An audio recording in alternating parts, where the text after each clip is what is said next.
Mystery of where these stones came from has been weighing on the shoulders of archaeologists for centuries. But now they believe they have the answer, solving a puzzle of this prehistoric monument. We found it, and you're like, oh my goodness. One of those kinds of, hairs on the back of the neck moment. Professor David Nash analysed the stones using X-rays and a core sample from the 1950s. The results gave him a perfect match with stone from another part of Wiltshire. Compare the chemistry of this rock against samples from across southern Britain where sarsen stones also occur. And by doing that, we're able to identify a direct chemical match with one area about 15 miles to the north of here at a place called West Woods on the Marlborough Downs.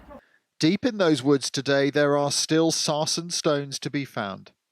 With their link to Stonehenge confirmed, this place now has added significance.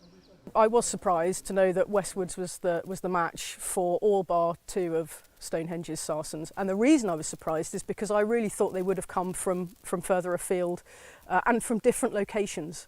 We now know where these giant stones come from, but the research creates more questions. How did they get here? Why were they picked? Thousands of years after this site was built, there is still much to be learned. It was already known that the smaller blue stones came from Wales. The story of the 20 to 30 tonne megaliths will have to be rewritten to reflect their journey. We now know where these stones come from, and that means we can ask new questions. Which route did they bring them over? How exactly did they extract them? Can we find the sites where the individual stones actually came from? So this is opening up a whole number of other avenues of research, but at least we've answered one big question about Stonehenge.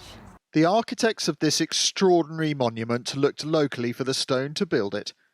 4,500 years later, we finally know where they went. Rupert Evelyn, News at 10, Stonehenge.